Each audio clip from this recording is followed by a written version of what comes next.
Hello students, welcome to Aastha learning. तो आज हम लोग बात करेंगे, ये बिहार करंट अफेयर के मोस्ट इंपॉर्टेंट क्वेश्चंस हैं और ये फरवरी मंथ के हैं, तो काफ़ी इंपॉर्टेंट है, इसको ध्यान समझिएगा आप। चलिए स्टार्ट करते हैं। सबसे पहले बात करेंगे क्वेश्चन नंबर फर्स्ट की। तो बिहार के नए राज्यपाल के रूप में किसको नियुक्त किया गया है? ये क्वेश्चन नंबर फर्स्ट है, पहला है। बिहार के अभी फिलहाल में नए राज्यपाल की नियुक्ति हुई है और ये जो राज्यपाल है इनका नाम है राजेंद्र विश्वनाथ आर्लेकर। कौन है? राजेंद्र विश्वनाथ आर्लेकर। तो ये काफ़ी इंपॉर्टेंट क्वेश्चन है और आपसे पूछ लिया जाता है कि ये कौन से नंबर के राज्यपाल हैं। ये 41वें नंबर के राज्यपाल हैं जिनकी नियुक्ति बिहार में अभी हुई है। तो ये जो फिगर है काफ़ी इंपॉर्टेंट है, इसको भी आप याद रखिएगा। तो चलिए स्टार्ट करते हैं। इसके बाद नेक्स्ट क्वेश्चन की तरफ चलते हैं। नेक्स्ट जो क्वेश्चन है सेकंड, क्वेश्चन नंबर सेकंड। तो देखिए, बिहार में पहले फ्लोटिंग रेस्टोरेंट का उद्घाटन किया है, ये किसने किया है? ये तेजस्वी यादव ने किया है। तो ये भी पॉइंट काफ़ी इंपॉर्टेंट है। पहले जब भी कोई भी चीज़ आती है, फर्स्ट आती है, तो ये काफ़ी इंपॉर्टेंट हो जाती है। तो पहले फ्लोटिंग रेस्टोरेंट का उद्घाटन किया है और ये किसने किया है? ये तेजस्वी यादव ने किया है। इसके बाद बात करते हैं नेक्स्ट क्वेश्चन की। नेक्स्ट क्वेश्चन क्या है? नेक्स्ट है पुलिस पब्लिक जो अनुपात है, रेशियो है, इसमें बिहार का पूरे भारत में कौन सा नंबर आता है? ये नंबर आता है 12th नंबर, 12वां नंबर आता है।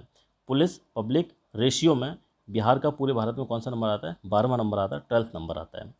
इसके बाद बात करेंगे, कोसी नदी को बिहार का शोक कहा जाता है। कोसी नदी को क्या कहा जाता है? बिहार का शोक बोला जाता है।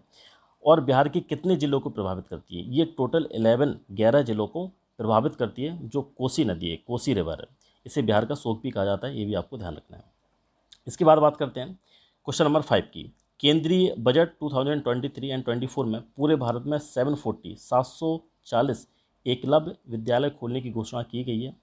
बिहार में इसके तहत कितने विद्यालय शामिल हैं? बिहार में कितने विद्यालय हैं? बिहार में टोटल 7 विद्यालय शामिल हैं। और पूरे भारत में कितने खोले जाएंगे? 740 एकलव्य विद्यालय। और बिहार में कितने शामिल हैं? क्योंकि ये बिहार, आप करंट अफेयर पढ़ रहे हैं तो बिहार के लिए आपके लिए काफ़ी इंपॉर्टेंट हो जाता है। तो बिहार में इसके कितने विद्यालय शामिल हैं? टोटल 7। इसके बाद बात करते हैं नेक्स्ट क्वेश्चन की। Next question number 6। मुख्यमंत्री नीतीश कुमार द्वारा समाधान यात्रा शुरू की गई थी, ये कुल कितने दिन चली है? ये 44 दिन तक चलती रही। और ये कब स्टार्ट हुई थी? 4 जनवरी से लेकर 16 फरवरी तक ये चली है। टोटल 44 डेज तक ये इनकी समाधान यात्रा चली। काफ़ी इंपॉर्टेंट है ये फिगर, इसको याद रखिएगा। इसके बाद बात करेंगे, नेक्स्ट क्वेश्चन की बात करेंगे। इसको मैं थोड़ा सा रेज कर देता हूँ, अगर आपको स्क्रीनशॉट वगैरह लेना है तो आप ले सकते हैं। इसके बाद बात करें नेक्स्ट क्वेश्चन की। नेक्स्ट है क्वेश्चन नंबर 7। देखिए क्वेश्चन नंबर 7, इसमें क्या है? भारत में अपने कर्मचारी को मासिक धर्म की छुट्टी देने वाले कौन से राज्य हैं? जो मासिक धर्म की छुट्टी देते हैं, ज़्यादातर फीमेल या फिर जो लड़कियां होती हैं, जो कर्मचारी हैं, ठीक है, उनको छुट्टी की बात करें तो सिर्फ केरल और बिहार में इनको जो मासिक धर्म की छुट्टी है यहाँ पर मिलती है। ओनली केरल है और बिहार है। तो बिहार का करंट अफेयर आप पढ़ लें तो बिहार वाला क्वेश्चन ये काफ़ी इंपॉर्टेंट हो जाता है। तो ध्यान रखिए, बिहार और केरल है जिसमें कर्मचारी को मासिक धर्म की छुट्टी दी जाती है। ठीक है, ये पॉइंट आप ध्यान रखिएगा। इसके बाद बात करेंगे क्वेश्चन नंबर 8। बिहार झारखंड के कई इलाकों में 17 फरवरी को किसकी पुण्यतिथि मनाई जाती है? तो पुण्यतिथि किसकी मनाई जाती है? कर्पूरी ठाकुर की। कर्पूरी ठाकुर की जो पुण्यतिथि है कब मनाई जाती है? 17 फरवरी। इसके बाद बात करेंगे क्वेश्चन नंबर 9। जो फागू चौहान है, तो फागू चौहान पहले बिहार के राज्यपाल थे, लेकिन अभी जो आर्लेकर साहब हैं उनकी नियुक्ति हुई है। तो उनके स्थान पर जो फागू चौहान है, इनको कहाँ पे भेजा गया? इनको उनके स्थान पर नहीं बोल सकते, उनको कहाँ भेजा गया? उनको मेघालय भेजा गया। ठीक है, अब फागू चौहान कहाँ के राज्यपाल हैं? अब मेघालय के राज्यपाल हैं। तो इसको भी आप ध्यान रखिएगा। नेक्स्ट क्वेश्चन की बात करेंगे, प्रयाग हिंदी साहित्य सम्मेलन। तो प्रयाग हिंदी साहित्य सम्मेलन बिहार में कब आयोजित किया जाएगा? ये 2024 में इसको आयोजित किया जाएगा बिहार में। क्या? प्रयाग हिंदी साहित्य सम्मेलन। इस पॉइंट को भी आप ध्यान रखिएगा। इसके बाद बात करेंगे 28 फरवरी को किसकी पुण्यतिथि मनाई जाती है? 28 फरवरी को राजेंद्र प्रसाद की पुण्यतिथि मनाई जाती है। और ये बिहार में किस जगह से हैं? बिहार में सिवान, इनका जो होम टाउन है, जहाँ पर इनका जन्म हुआ था, कहाँ पर हुआ था? सिवान में। तो ऐसे क्वेश्चंस पूछ लिए जाते हैं क्योंकि ये फर्स्ट आपके प्रेसिडेंट, जो फर्स्ट प्रेसिडेंट थे वो कौन थे? राजेंद्र प्रसाद। ठीक है, तो ये भी याद रखना, इसलिए ये क्वेश्चन ज़्यादा इंपॉर्टेंट हो जाता है। इनकी पुण्यतिथि है जो 28 फरवरी को मनाई जाती है और सिवान के रहने वाले थे। ठीक है, इसके बाद बात करें क्वेश्चन नंबर 12। तो क्वेश्चन नंबर 12 क्या है? सॉरी क्वेश्चन नंबर 12 क्या है? वित्तीय वर्ष 2023-24 के लिए बिहार का जो बजट है किसने पेश किया है? विजय कुमार चौधरी ने जो बजट है उसको पेश किया है। ये भी आप ध्यान रखिएगा, सिर्फ बिहार का। ठीक है, इसके बाद बात करेंगे नेक्स्ट क्वेश्चन की तरफ चलेंगे। इसको मैं साफ कर देता हूँ। नेक्स्ट क्वेश्चन है क्वेश्चन नंबर 13। देखिए, दिल्ली में केंद्रीय सिंचाई एवं विद्युत बोर्ड CBIP द्वारा आयोजित विशेष समारोह में बिहार की किन दो योजनाओं को राष्ट्रीय पुरस्कार मिला है? तो किन दो योजनाओं को राष्ट्रीय पुरस्कार मिला है? किसको मिला है? गयाजी बांध और दूसरी है गंगा जला आपूर्ति योजना। गंगा जल आपूर्ति योजना, ठीक है, जल आपूर्ति या फिर जल आपूर्ति, जो भी आप इसको पढ़ें, जल आपूर्ति योजना, ठीक है। पहली क्या है? गया बांध, और सेकंड क्या है? गंगा जल आपूर्ति योजना। तो दोनों काफ़ी इंपॉर्टेंट है, इनको राष्ट्रीय पुरस्कार मिला है। और जो दिल्ली में आयोजित हुआ था केंद्रीय सिंचाई एवं विद्युत बोर्ड द्वारा, ठीक है, विशेष समारोह, तो उनमें बिहार की दो योजनाएं हैं, इनको राष्ट्रीय पुरस्कार मिला है, काफ़ी इंपॉर्टेंट हो जाती हैं। इसके बाद बात करें क्वेश्चन नंबर 14। तो क्वेश्चन नंबर 14 क्या है? बिहार सरकार ने किस जिले में दूसरा चिड़ियाघर, तो दूसरा चिड़ियाघर बनाने की घोषणा की है। दूसरा चिड़ियाघर कहाँ पर? अररिया। पहला कहाँ पर है? इसको आप कमेंट करिए। इसको आप कमेंट करिए कि फर्स्ट जो जू है वो कहाँ पर है, बिहार के किस जिले में, किस डिस्ट्रिक्ट में, इसको आप कमेंट करिए, ठीक है। सेकंड वाला कहाँ बनाया जा रहा है? अररिया में, ठीक है। दूसरा कहाँ पर, इसको आप कमेंट करिए, ठीक है। इसके बाद बात करें क्वेश्चन नंबर 15। नीति आयोग की champion of change data ranking report में बिहार के कौन से जिले पहले और दूसरे, फर्स्ट और सेकंड स्थान पर रहे हैं? फर्स्ट और पहले और दूसरे स्थान पर रहे हैं। कौन से हैं? फर्स्ट नंबर पर रहा बांका और सेकंड नंबर पर रहा कटिहार। तो कौन सी रिपोर्ट है? Champion of change delta ranking award. तो इस पॉइंट को आप ध्यान रखिएगा, champion of change delta ranking award, ranking report. इसमें जो बिहार के ज़िले हैं, फर्स्ट नंबर पर कौन सा रहा है? वांका, और सेकंड पर कटिहार, ठीक है। ये भी पॉइंट काफ़ी इंपॉर्टेंट है। इसके बाद बात करेंगे जो आर्लेकर हैं, जो आपके राजेंद्र विश्वनाथ आर्लेकर हैं, जो अभी राज्यपाल बने हुए हैं, तो बिहार बनने से पहले ये कहाँ पर, इससे पहले कहाँ पर राज्यपाल थे? ये थे हिमाचल प्रदेश की। ये कहाँ पर थे? हिमाचल प्रदेश के राज्यपाल थे। ये भी पॉइंट आप इसको ध्यान रखिएगा। अब बात करेंगे वित्तीय वर्ष 2023 में बिहार का जो बजट है कितने रुपए था। ये पॉइंट काफ़ी इंपॉर्टेंट है, बजट वाला। ये देखिए, बजट वाला पूरा मैं एक सेशन हो सकता है जब भी मुझे टाइम मिल जाए तो बजट वाला पूरा मैं अपलोड कर दूंगा।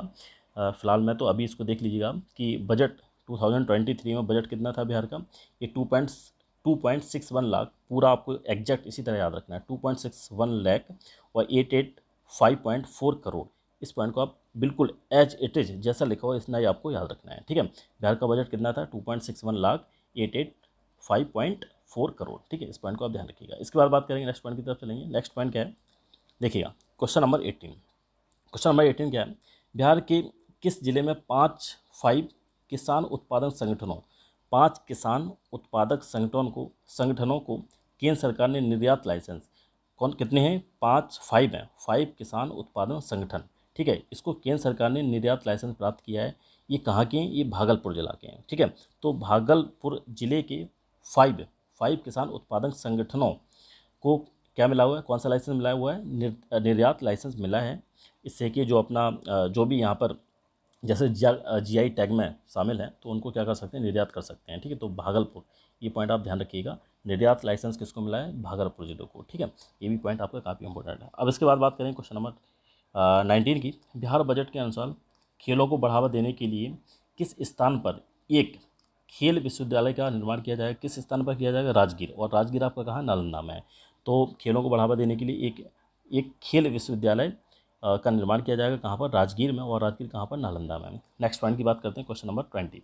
बिहार में फिल्म अभिनय अध्ययन शुरू करने के लिए बिहार सरकार ने हस्ताक्षर किस संस्थान के साथ हस्ताक्षर करेगी? तो किस संस्थान के साथ हस्ताक्षर करेगी?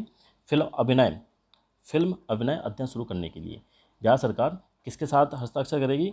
पुणे FTII इसके साथ हस्ताक्षर करेगी, जिससे कि बिहार में जो अभिनय का अध्ययन हो सके, जैसे मूवी वगैरह के लिए उसका क्या हो सके, यहाँ पर प्रैक्टिस हो सके, इस चीज़ के लिए पुणे FTII से आई के साथ क्या करेगी? हस्ताक्षर करेगी, एक समझौता पर हस्ताक्षर करेगी, ठीक है। इस पॉइंट को आप ध्यान रखिएगा।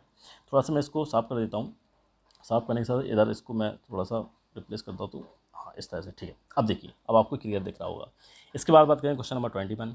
बिहार में मरीन ड्राइव, तो बिहार में मरीन ड्राइव किस नदी पर विकसित की जाएगी? बिहार नदी में जो बिहार में जो मरीन ड्राइव है किस नदी पर विकसित की जाएगी? ये की जाएगी गंगा नदी पर। किस पर? गंगा नदी पर इसको विकसित किया जाएगा। इसके बाद क्वेश्चन नंबर 22 की बात करेंगे। बिहार में RDP पुरस्कार से किसे सम्मानित किया गया? तो बिहार में जो RDP पुरस्कार है उसे किससे सम्मानित किया गया? उसे प्रदीप जैन को सम्मानित किया गया। तो ये भी पॉइंट आप याद रखिएगा, RDP पुरस्कार से किसको सम्मानित किया गया? प्रदीप जैन को, ठीक है, ये भी पॉइंट आपका काफ़ी इंपॉर्टेंट है। इसके बाद बात करेंगे क्वेश्चन नंबर 23 की। देखिए क्वेश्चन नंबर 23 बात करते हैं para swimming world series championship के लिए बिहार से किसको चुना गया, बिहार से किसको चुना गया, शम्स आलम को। शम्स आलम, ये भी पॉइंट काफ़ी इंपॉर्टेंट है। शम्स आलम को जो para swimming world series championship है इसमें बिहार के किसको चुना गया, शम्स आलम को। इसके बाद बात करेंगे बिहार में शहीद दिवस कब मनाया जाता है, 15 फरवरी। 15 फरवरी को जो शहीद दिवस है बिहार में मनाया जाता है, वह क्यों मनाया जाता है, क्योंकि तारापुर नरसंहार 15 फरवरी 1932 को हुआ था। इसमें पुलिस वालों ने क्या हुआ था, क्रांतिकारियों के ऊपर अंधाधुंध फायरिंग कर दी थी और लगभग 32, ये रिटर्न में है कि हाँ 32 वहाँ पर सब मिले थे, लेकिन कुछ कह नहीं सकते। जब फायरिंग होती है तो बहुत सारे यहाँ पर क्रांतिकारी मर गए थे, लेकिन बेचारे शहीद हो गए थे। तो लेकिन यहाँ पर 32 का आंकड़ा है जो गवर्नमेंट के पास था। क्लियर है। अब इसके बाद बात करते हैं क्वेश्चन नंबर 25।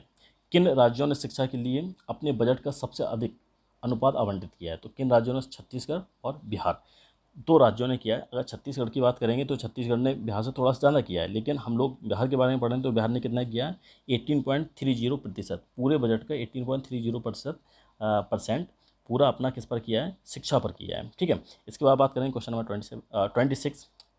विज्ञान प्रौद्योगिकी विभाग ने ऑब्जेक्टिव पैरामीटर्स पर प्रदर्शन की रिपोर्ट में किस संस्थान ने बिहार में शीर्ष स्थान प्राप्त किया है, तो ऑब्जेक्टिव पैरामीटर्स पर आधारित है जो रिपोर्ट है, किस संस्थान ने किया है, भागलपुर इंजीनियरिंग कॉलेज। तो भागलपुर इंजीनियरिंग कॉलेज ने शीर्ष स्थान प्राप्त किया है, तो इस पॉइंट को भी आप ध्यान रखिएगा। इसके बाद बात करेंगे स्वास्थ्य मंत्रालय की जो फाइलेरिया को ख़त्म करने का जो लक्ष्य है वो कब है, 2027। ठीक है, 2027 तक फाइलेरिया को खत्म करने का लक्ष्य बनाया गया स्वास्थ्य मंत्रालय ने। इसके बाद बात करें क्वेश्चन नंबर 28। तो दक्षिण एशिया महिला फिल्म महोत्सव बिहार के किस जिले में आयोजित किया गया है, ये किया गया पटना में। तो ये भी पॉइंट काफ़ी इंपॉर्टेंट है, इसको भी आप ध्यान रखिएगा। फाइलेरिया वाला काफ़ी इंपॉर्टेंट है। ठीक है, तो फाइलेरिया का जो टारगेट है वो कब का रखा गया है, 2027 का। ठीक है, इस पॉइंट को आप ध्यान रखिएगा। इसके बाद बात करेंगे नेक्स्ट पॉइंट की तरफ चलते हैं, क्वेश्चन नंबर 28। देखिए क्वेश्चन नंबर 28, सॉरी 28 तो हो गया, 29 की बात करेंगे। तो 29 क्या है, बिहार सरकार ने कितने खेलो इंडिया केंद्र खोलने की घोषणा की है, तो बिहार में कितने खेलो इंडिया केंद्र खोले जाएंगे, लगभग 33, टोटल 33 केंद्र को खोलने की घोषणा की है। ठीक है। इसके बाद बात करेंगे फरवरी 2023 में बिहार सरकार ने कौन सा फ्लोटिंग रेस्टोरेंट लॉन्च किया है, तो अभी ऊपर आपने पढ़ा था कि फ्लोटिंग रेस्टोरेंट ये किसने लॉन्च किया है, तो या फ्लोटिंग रेस्टोरेंट फर्स्ट वाला क्वेश्चन था आपका, फ्लोटिंग रेस्टोरेंट किसने लॉन्च किया है, तो जो आपके डिप्टी चीफ मिनिस्टर हैं। ठीक है, डिप्टी चीफ मिनिस्टर जी ने पहला था या फिर दूसरा था, ऐसे क्वेश्चन था, ये दो यहाँ पर दे रखा है। ठीक है, जो आपके डिप्टी चीफ मिनिस्टर हैं तेजस्वी यादव ने इसको क्या किया है, इसका उद्घाटन किया है। लेकिन अब है कौन सा वो फ्लोटिंग रेस्टोरेंट, तो फ्लोटिंग जो आपका रेस्टोरेंट है एम वी गंगा विहार। कौन सा है, गंगा विहार गंगा विहार। ठीक है, इस पॉइंट को भी आप ध्यान रखिएगा। उद्घाटन किसने किया था, तेजस्वी यादव जो आपके डिप्टी चीफ मिनिस्टर हैं। ठीक है। इसके बाद बात करेंगे लेट्स इंस्पायर बिहार गार्गी का जो उत्कृष्ट पुरस्कार है, पुरस्कार को जो समारोह है बिहार के किस स्थान पर आयोजित किया गया, ये कहाँ पे किया गया, ये पटना में किया गया। ठीक है, लेट्स इंस्पायर बिहार गार्गी का उत्कृष्ट पुरस्कार समारोह 2023 बिहार के किस स्थान पर किया गया, इसका जो आयोजन है कहाँ पे किया गया, पटना में किया गया। ये भी पॉइंट आप ध्यान रखिएगा। इसके बाद बात करेंगे क्वेश्चन नंबर 32, ये लास्ट आपका क्वेश्चन है। मुख्यमंत्री नीतीश कुमार ने किस स्थान पर पहले वानिकी महाविद्यालय का उद्घाटन किया है, तो पहले जब भी मैंने आपको बताया कि फर्स्ट आ जाए तो फर्स्ट काफ़ी इंपॉर्टेंट हो जाता है, तो पहले वानिकी महाविद्यालय का उद्घाटन कहाँ पे किया है, मुंगेर में। तो ये मुंगेर डिस्ट्रिक्ट में क्या है, ये भी पॉइंट आपका काफ़ी इंपॉर्टेंट है। फर्स्ट वाला तो काफ़ी इंपॉर्टेंट रहती हैं, तो इसको आप बिल्कुल याद करिएगा। बार बार इसका अगर स्क्रीनशॉट लेना चाहें तो आप ले सकते हैं, और इसको बार बार रिवाइज करिएगा, काफ़ी इंपॉर्टेंट है। अगर क्वेश्चंस आने होंगे तो यहीं से आएंगे, इसके अलावा कहीं से आपके क्वेश्चंस नहीं आएंगे। ठीक है। और कोई भी अगर डाउट होता है आपको तो आप कमेंट कर सकते हैं। Now this is the end of the video. Thank you for watching. Thank you very much.